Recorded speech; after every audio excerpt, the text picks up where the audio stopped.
കണ്ണിമാങ്ങ പ്രായത്തിൽ നിന്നെ ഞാൻ കണ്ടപ്പോൾ മാമ്പഴമാകട്ടെ എന്റെ പുന്നാരെ മാമ്പഴമാകട്ടെ പുള്ളില്ല മിന്നുന്ന പവാട എത്ര ഞാൻ വാങ്ങി തന്നു എന്റെ പുന്നാരെ എത്ര ഞാൻ വാങ്ങി തന്നു കണ്ണിമാങ്ങ പ്രായത്തിൽ നിന്നെ ഞാൻ കണ്ടപ്പോൾ മാമ്പഴമാകട്ടെ എന്റെ പുന്നാരെ മാമ്പഴമാകട്ടെ. ഇതാണ് യുവത്വത്തിന്റെ എനർജി ചൈതന്യ. പിന്നല്ല, കോഴിക്കോടിലേക്ക് വന്നു കഴിഞ്ഞാലാണ് അത് ഈ നൈറ്റ് ലൈഫ് അങ്ങോട്ട് എൻജോയ് ചെയ്യാൻ തുടങ്ങി കഴിഞ്ഞാലാണ് ഈ ഒരു വൈബൊക്കെ അങ്ങോട്ട് നമുക്ക് പിടിക്കാനായിട്ട്. യൂത്ത് ഒക്കെ യഥാർത്ഥത്തിൽ കോഴിക്കോട് നൈറ്റ് ലൈഫ് ഇങ്ങനെ ആഘോഷിച്ചിരിക്കുകയാണല്ലേ. പക്ഷെ നമ്മുടെ ഈ യൂത്തന്മാർക്ക് ഒരു പ്രത്യേകതയുണ്ട്. എന്താണത്? എന്താ? നമ്മുടെ ഗടാഗടിയൻ സ്ഥാനാർത്ഥികളാണ് ഇരിക്കുന്നത്. മൊത്ത യൂത്തന്മാരെ വൈബ് എവിടെ? കണ്ടോ ചുറുചുറുക്കുള്ള നമ്മുടെ കോഴിക്കോടൻ ചുടക്കുട്ടികളെ കണ്ടോ? ഇതിലെ 4 പേര് 5 പേര് കോർപ്പറേഷനിലേക്ക് മത്സരിക്കുന്നവരാണ്, ഒരാള് ജില്ലാ പഞ്ചായത്തിൽ മത്സരിക്കുന്നവരാണ്. നമുക്ക് പേര് പറഞ്ഞു പരിചയപ്പെടുത്താം അല്ലേ? നമ്മുടെ അതാരാണ്? ആരാണത്? ഷിബു, റനീഷ്, അഫി, സന്ദേശ്, നീതു, ആനി. അപ്പോ ഏറ്റവും കൂടുതൽ യുവജനങ്ങൾ മത്സര രംഗത്തുണ്ട് അല്ലെ? അവര് മുഴുവൻ സോഷ്യൽ മീഡിയ പിടിച്ചടക്കിക്കൊണ്ടിരിക്കുകയാണ്. സോഷ്യൽ മീഡിയ മാത്രം പിടിച്ചടക്കിയാൽ മതിയോ? കോർപ്പറേഷൻ കയ്യിൽ പിടിക്കണ്ടേ? പിന്നല്ല. വാർഡ് കയ്യിൽ പിടിക്കണ്ടേ? പിന്നല്ല. ജില്ലാ പഞ്ചായത്തിലേക്കാണ് മത്സരിക്കുന്നത്. എന്താ ഒരു പ്രതീക്ഷ യുവത്വം മത്സരരംഗത്തേക്ക് ഇറങ്ങുമ്പോ? ഗുണം എന്താ, ദോഷം എന്താ? യുവത്വം നമുക്കറിയാം, ഇപ്പോൾ രാഷ്ട്രീയത്തിലാണെന്നുണ്ടെങ്കിൽ എല്ലാ കാലഘട്ടത്തിനനുസരിച്ച് മാറുന്നതിൽ ഒരു വലിയ പങ്ക് രാഷ്ട്രീയത്തിൽ മാറണം എന്നുള്ളതുണ്ട്. അപ്പോൾ ആ രീതിയിൽ യുവത്വം വരുമ്പോൾ അവരുടേതായിട്ടുള്ള കാഴ്ചപ്പാടുകൾ, അതേപോലെ തന്നെ അവരുടെ വീക്ഷണമൊക്കെ ഒരു തനത് ഇത്രകാലം കടന്നു പോന്നിരുന്ന രാഷ്ട്രീയം അതിൽ നിന്ന് ചില വ്യത്യാസങ്ങളുണ്ട്. നല്ലതെന്ന് പറയാൻ ഇപ്പോൾ നമ്മൾ പറയുകയാണെങ്കിൽ പുതിയ ജൻസി അതല്ലെങ്കിൽ പുതിയ കുട്ടികൾക്ക് രാഷ്ട്രീയം ഇല്ല എന്ന് പറയുമ്പം അവർക്ക് രാഷ്ട്രീയം ഉണ്ട് ശരിക്കും രാഷ്ട്രീയം. പക്ഷെ അത് ഇത്രകാലം ഒരു എല്ലാവരും കണ്ടിരുന്ന അതായത് ഒരു തനത് ശൈലിയിൽ നിന്ന് വ്യത്യസ്തമായിട്ടുള്ള ഒരു പൊളിറ്റിക്സാണ് അവർ ഫോളോ ചെയ്യുന്നത് എന്നുള്ളത്. അതല്ലെങ്കിൽ പറഞ്ഞുകൊണ്ട് ഞാൻ ചോദിക്കാം, പണ്ടൊരു രാഷ്ട്രീയ നേതാവ് പറഞ്ഞിരുന്നു ഈ യുവജനങ്ങളെല്ലാം കുഴിമന്തി കഴിച്ച് ഫോണ് കയ്യിൽ പിടിച്ച് അതിൽ കുത്തിക്കളിച്ചിരിക്കണം. അങ്ങനെയാണോ? അങ്ങനെയല്ല, ഇങ്ങനെ കട്ടനൊക്കെ കുടിച്ച് കാടമുട്ടൊക്കെ കഴിച്ച് രാഷ്ട്രീയം പറയുന്നു. അല്ല, അതൊക്കെ ചെയ്യുന്നുണ്ടായിരിക്കും, ഫോണിലും കുത്തി കളിക്കുന്നുണ്ടായിരിക്കും.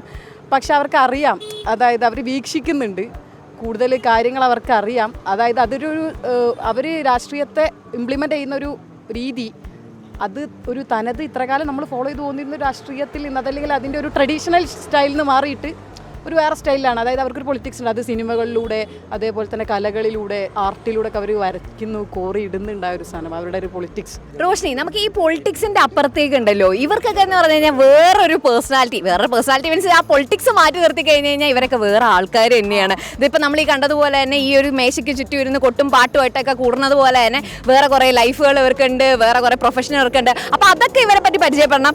അതിൽ ഏറ്റവും കൂടുതൽ നമ്മുടെ ഈ നാടിനെ രക്ഷിക്കാനായിട്ട് ഒരാൾ മുന്നോട്ട് വരിക എന്നുള്ളതാണ് മെയിൻലി ഇത് ഇപ്പൊ ഇവിടെ സംഭവിക്കാനുണ്ട്. അതെ, പക്ഷെ ഒരാളെ രക്ഷിച്ച ഒരാൾ ഇവിടെ ഉണ്ട്, ജീവിതത്തിലേക്ക് പിടിച്ചു കയറ്റിയ ഒരാൾ, അത് മരണമുനമ്പിന്ന്. അതാരാണ്? അങ്ങ് അറ്റത്തിരിക്കുന്നു. ഓ, പറയൂ, എന്തായിരുന്നു ആ സംഭവം? ഒരു മനുഷ്യൻ ഫറൂഖ് പാലത്തിൽ നിന്ന് ആത്മഹത്യക്ക് ശ്രമിച്ചപ്പോ അയാളെ രക്ഷപ്പെടുത്തിയ ആളാണ്. പേര് പറയൂ. സന്ദേശ്. അത് 2019 അത് നടക്കുന്നത്. ഞാൻ ജോലിയുടെ ഭാഗമായിട്ട് കടന്നു പോകുന്ന വഴിയിലാണ് ഫറൂഖ് പാലത്തിൽ കുറേ ആളുകൾ കൂട്ടം കൂടി നിൽക്കുന്നത്. അപ്പം തന്നെ ഞാൻ വണ്ടി സൈഡാക്കി നോക്കിയപ്പോൾ പുഴയിലൊരാൾ മുങ്ങിത്താഴുകയാണ്. ഒരു മധ്യവയസ്കയെ മുങ്ങിത്താഴുന്നാണ് കാണുന്നത്. നമ്മളൊരു ചെറുപ്പക്കാരല്ലേ, നമ്മളൊരു പ്രത്യയശാസ്ത്ര നിലപാടും അത് തന്നെയാണ്. ആ നിലപാട് തന്നെയാണ് നമ്മളവിടെ ഉയർത്തിപ്പിടിച്ചത്.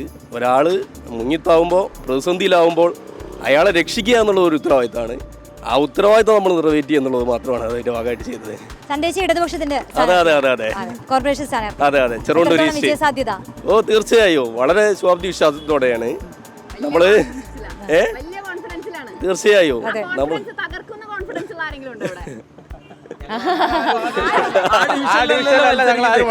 ഞങ്ങളൊക്കെ വ്യത്യസ്ത ഡിവിഷനിലാണ് മത്സരിക്കുന്നത്.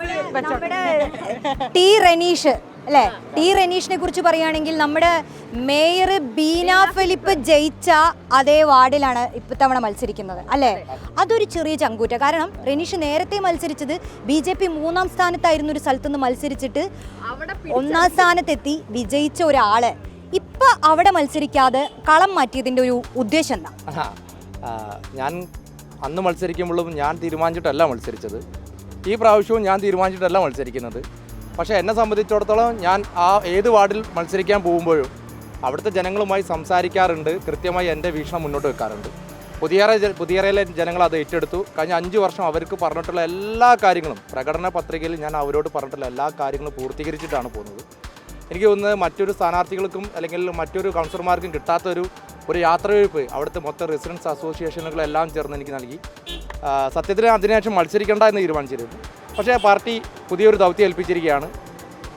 ഇന്നേ വരെ മറ്റൊരു പാർട്ടിയും ജയിക്കാത്ത പൊറ്റമ്മൽ വാർഡിൽ മത്സരിക്കണമെന്നാണ് എന്നോട് പറഞ്ഞിട്ടുള്ളത്.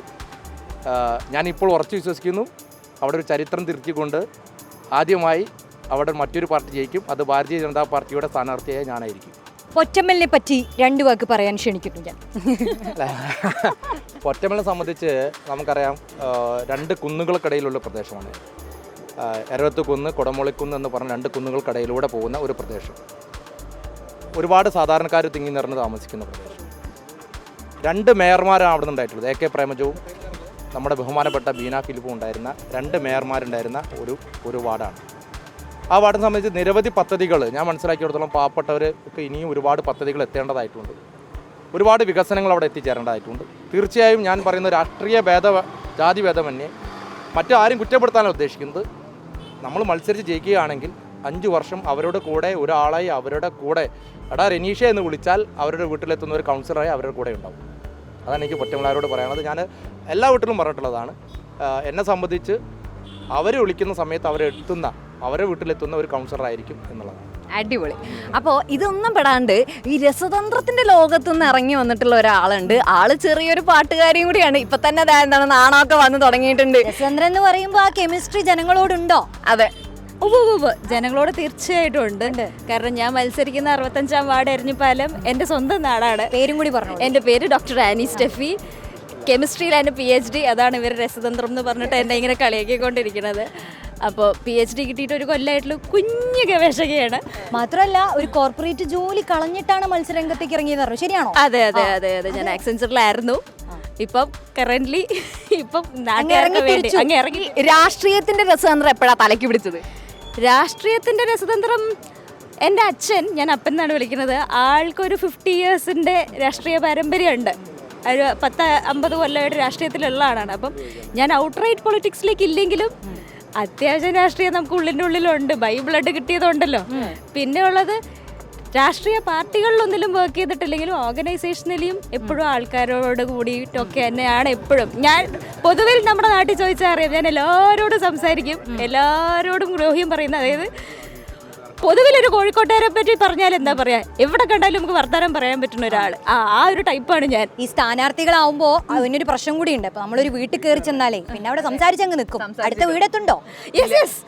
ഒന്നാം ഘട്ടം ഓൾമോസ്റ്റ് പൂർത്തീകരിക്കുന്നു. വളരെ വൈകിയായിരുന്നു നമ്മുടെ സ്ഥാനാർത്ഥിത്വം. സ്റ്റക്കായി പോണില്ല. ഇല്ല. Life has to go on എന്ന് പറയുന്ന വരി മൂവ് ചെയ്ത് പോകുന്നുണ്ട്. അതിന്റെ ഇടയിൽ വേറൊരു യുവ പോരാളി ഇവിടെ മിണ്ടാണ്ടിരിപ്പുണ്ട്. സമര പോരാളി. യുവ സമര പോരാളി നീതു. അടിപൊളിയായിട്ട് പോകുന്നുണ്ട്. ലൈഫിലെ ഭയങ്കര ചങ്കൂറ്റം തോന്നി ഭയങ്കര ആർജവത്തോടെ വിളിച്ചൊരു മുദ്രാവാക്യം ഇതായിരിക്കും. അതൊന്ന് ഇപ്പൊ വിളിക്കാൻ പറ്റുമോ? നമ്മുടെ മുദ്രാവാക്യം തന്നെ എല്ലാവർക്കും വിദ്യാഭ്യാസം, എല്ലാവർക്കും തൊഴിലും വേണമെന്നുള്ളത്. മുദ്രാവാക്യത്തിന്റെ സ്റ്റൈലൊന്ന് വിളിച്ച് കാണിച്ചേ.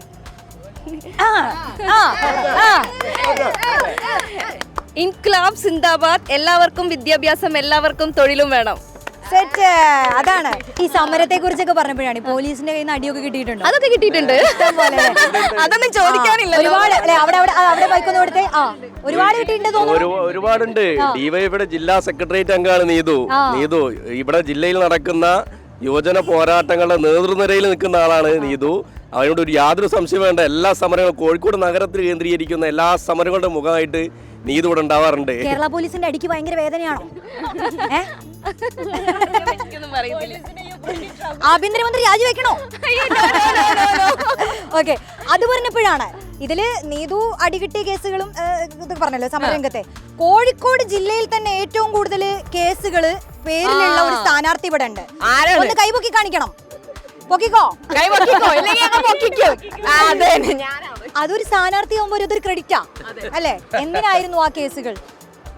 കഴിഞ്ഞ 10 വർഷമായിട്ട് പ്രതിപക്ഷത്താണെന്നുള്ള അറിയാലോ.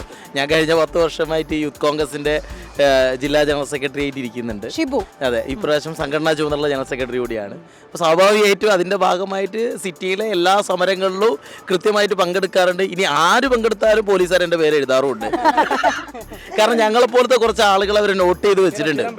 അതെ, ആ പേരുകളുള്ള ആളുകൾ പ്രത്യേകിച്ച് നടക്കാവ് സ്റ്റേഷൻ എന്നുള്ള ലിസ്റ്റ് ഇങ്ങനെ എടുത്തപ്പോൾ അവിടുന്ന് കമ്മീഷൻ ഓഫീസിന് താഴെ ആ ലിസ്റ്റ് എടുത്ത് തരുമ്പോൾ ഇങ്ങനെ നടക്കാവ് ഇങ്ങനെ എഴുതിയിട്ട് ഇങ്ങനെ ലിസ്റ്റ് കൊടുക്കുക. അപ്പോൾ സ്കൂട്ടനീൻ്റെ സമയത്ത് അദ്ദേഹം ഇങ്ങനെ വായിച്ചിരിക്കുന്ന സമയത്ത് കുറേ നേരം നിന്നു. അപ്പോൾ ഞാനും ഒന്ന് സ്റ്റെക്കായി, ഇതെന്താ സംഭവം. അപ്പോൾ ലിസ്റ്റ് ഇങ്ങനെ മറച്ചു നോക്കിയിരുന്നു കേസിൻ്റെ, ഇതെന്താണ് ഇങ്ങനെ ലിസ്റ്റ് ചെയ്തുള്ളത്. അപ്പോൾ അതൊന്നും ഒരു വിഷയമില്ല, സംഘടനാ പ്രവർത്തനത്തിൽ എൻജോയ് ചെയ്യുന്നു കേസുകളൊക്കെ അല്ലേ? ഞാൻ എൻ്റെ 18ാമത്തെ വയസ്സിൽ ആദ്യമായിട്ട് ജയിലിൽ കിടക്കുന്നത് അത് പാഠപുസ്തക സമരമായിട്ട് ബന്ധപ്പെട്ടുമാണ്. 18 വയസ്സ് തികഞ്ഞ് 3ാമത്തെ ദിവസം മലബാർ ക്രിസ്ത്യൻ കോളേജിൽ പഠിക്കുമ്പോൾ ഫസ്റ്റ് ഇയറിൽ പിന്നെ ഓണാഘോഷത്തിൻ്റെ പരിപാടിയുടെ ഫണ്ടൊക്കെ പിരിച്ച് നമ്മൾ ഓണാഘോഷ പരിപാടിയായിട്ട് മുന്നോട്ട് പോകുന്ന സമയത്ത് പെട്ടെന്ന് എനിക്കൊരു കോടതിയിൽ അർജൻറ്റായിട്ട് വരണം. നേരെ വരുന്നു, റിമാൻഡ് ചെയ്യുന്നു. അന്ന് 18 വയസ്സ് കഴിയുന്ന 3ാമത്തെ ദിവസം ആദ്യമായിട്ട് ജയിലിൽ കിടക്കുന്ന അന്നാ. ഓണം പോയി. ഓണാഘോഷ പരിപാടി ഏകദേശം പോയി. അന്ന് ഓണം ജയിലിലായിരുന്നു അന്നത്തെ ആ സമയത്ത്. അതെ അതെ അതെ അതെ അതെ അതായിരുന്നു അത് ആദ്യത്തെ ജയിൽ വാസം. അതിനുശേഷം പിന്നെ അങ്ങോട്ട് കഴിഞ്ഞ ഭരണത്തിൻ്റെ സമയത്ത് ബ്രൂവറി ഡിസ്റ്റിലറി, പൗരത്വ ഭേദഗതി ബില്ല്, പിന്നെ അത് കഴിഞ്ഞ് വേറെയും ഒരു 2-3 കേസുകൾ ഇതേമാതിരി അടുപ്പിച്ചിട്ടുണ്ടായിരുന്നു. പിന്നെ സ്കീമിനെ കരിങ്കൊടി കാണിച്ചതായിട്ട് ബന്ധപ്പെട്ടിട്ടുണ്ടായിരുന്നു. അങ്ങനെ നിരന്തരമായിട്ടുള്ള ഈ ഗവർണർക്കെതിരെയുള്ള സമരത്തിലൊക്കെ ഉണ്ടായിരുന്നു. നമ്മുടെ ആരിഫ് മുഹമ്മദ് ഖാൻ ഹൽവ കഴിക്കാൻ വന്നപ്പോൾ ഉണ്ടായിരുന്നു ഇവിടെ. അല്ല, അത് യുമോർച്ചയാണല്ലോ ചെയ്തത്. അല്ല സോറി, SFI ആയിരുന്നല്ലോ ചെയ്തത്. ഞാൻ മുഖ്യമന്ത്രിയെ കരിങ്കൊടി കാണിച്ചിട്ട് ബന്ധപ്പെട്ടിട്ടുണ്ടായിരുന്നു. അതെ അതെ ലീവിലായിരുന്നു അന്ന്. അല്ല അത് അത് അല്ല അല്ല അത് അതെന്താ വെച്ചാല് ഇവര് തമ്മിലുള്ള ഒരു നാടകമായിരുന്നു. ആ നാടകത്തിന്റെ ഭാഗമാവാൻ ഞങ്ങളെ കിട്ടുന്നായിരുന്നു. ഇവർക്ക് പ്രശ്നമില്ലാണോ? ഞങ്ങൾക്ക് പ്രശ്നമില്ല. അല്ല, ഞാൻ വൈകുന്നത് ഇപ്പം കഴിഞ്ഞ വർഷം ഇപ്പോൾ ചോദിച്ച ഒരു ചോദ്യം ഉണ്ടായിരുന്നു. അതായത് സമരത്തിലൊക്കെ ഇവരുണ്ടായിരുന്നു. എനിക്ക് ചോദിക്കാനുള്ള കഴിഞ്ഞ 10 വർഷമായിട്ട് ഒരു സമരത്തിൽ ഇവരില്ല. പിന്നെ ഈ സമരം ചെയ്യാതിരുന്ന സ്വാഭാവികമായിട്ട് ഈ പ്രതിപക്ഷത്തുള്ള യുവജന സംഘടനകൾ ലേശം ഈ റെസ്റ്റ് പിടിച്ചു പോകും. ഇരുമ്പിലൊക്കെ റെസ്റ്റ് പിടിക്കുന്നത്. അപ്പൊ ഇടയ്ക്ക് പൊടി തട്ടാൻ വേണ്ടിയിട്ട് ഇടയ്ക്കിടയ്ക്ക് ഗവർണറായിട്ട് ഒരു ഗുസ്തി, എന്നാലും ആ പാർട്ടി പിടിച്ചു നിർത്താൻ പറ്റില്ല. അത്രേ ഉള്ളൂ ആ സമരം. ഞാൻ പറഞ്ഞ അതൊന്നല്ല കാര്യം. നമ്മൾ കോഴിക്കോട്ടുകാര് ഫുഡ് വിട്ടിട്ട് ഒരു കളിയില്ല. ഫുഡിന്റെ കേസ് വരുമ്പോൾ നമ്മൾ ആരും ബുദ്ധിമുട്ടിക്കരുത് എന്നാണ്. ഫുഡിനെ കുറിച്ചാണ് നമുക്കും കേൾക്കാനുള്ളത് അല്ലേ? അതെ അതെ അതെ. കൽവിലെ തേനൊഴുകണ കോഴിക്കോട്, കടലമ്മ മുത്തണകര കോഴിക്കോട്, അലുവാ മനസ്സുള്ളൊരി കോഴിക്കോട്, വേണേ കണ്ടോളി ചങ്ങായി നമ്മുടെ കോഴിക്കോട്. കായ വറുത്ത് തരാടോ, കറുമുറ കയറ് നിറച്ച് കഴിച്ചോ, ദം ബിരിയാണി കഴിച്ചോ, പിന്നെ നല്ല ഉഷാറ്. ഇവിടെ ഏറ്റവും നല്ല ഫുഡ് കിട്ടുന്ന സ്പോട്ട് ഏതാന്ന് ചോദിച്ചു കഴിഞ്ഞാൽ ഇത് പറയും. ഒരു സ്പോട്ടായിട്ട് എല്ലായിടത്തും ഡിഫറെന്റ് ചോദിക്കുന്നത് ഫുഡിന്റെ കേസിൽ ഇന്ന സാധനം എവിടെ സ്ഥിര സ്ഥലങ്ങളല്ല. ഇതൊക്കെ തന്നെയാണ്. ഏറ്റവും നല്ല ബിരിയാണി കിട്ടുക കോഴിക്കോട് കല്യാണ വീട്ടിലാണെന്ന് ഞാൻ അതാണ് കല്യാണ ബിരിയാണി is very different. ബൊഫേകളും മന്തികളൊക്കെ വന്നല്ലോ ഇപ്പൊ പുതിയ കാലത്ത്. അപ്പൊ ആ ഒരു കല്യാണ ബിരിയാണി ആസ്വദിക്കാൻ പറ്റുന്നുണ്ടോ? ബിരിയാണി ബിരിയാണിയാണ്. ബിരിയാണി അല്ലേ ഒരു വിഷമാണ്. ബിരിയാണി തന്നെയാണ്. നെയ്ച്ചോറും സ്റ്റൂ ആണ് ഏറ്റവും ടേസ്റ്റ് ആയിട്ടുള്ള സംഗതി. അത് വേറെ തന്നെ. പിന്നെ നിങ്ങൾക്ക് നമ്മൾ ആരും ശ്രദ്ധിക്കാത്തൊരു കാര്യമുണ്ട്.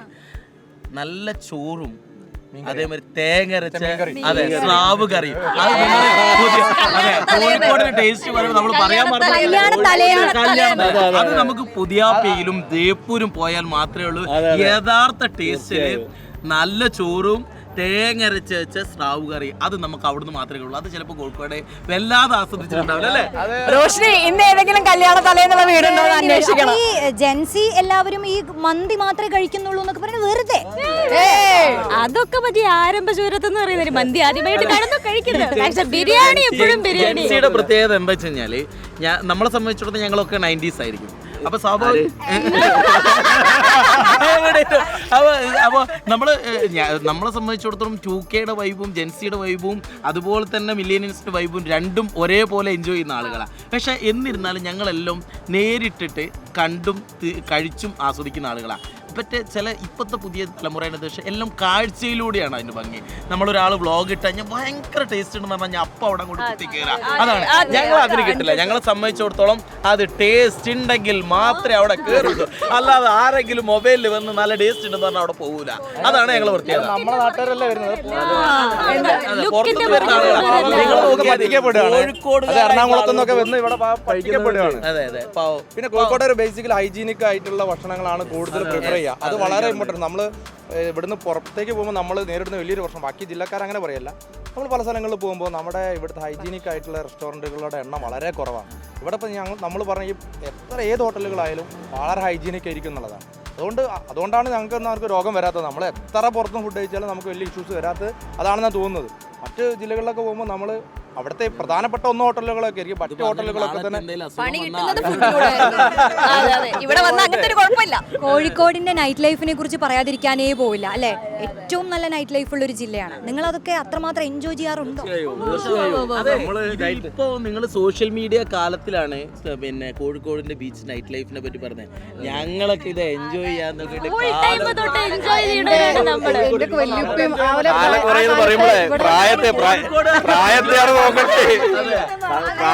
ഇവിടെ ഒരു പഴയ അനുഭവം ഉണ്ടോ?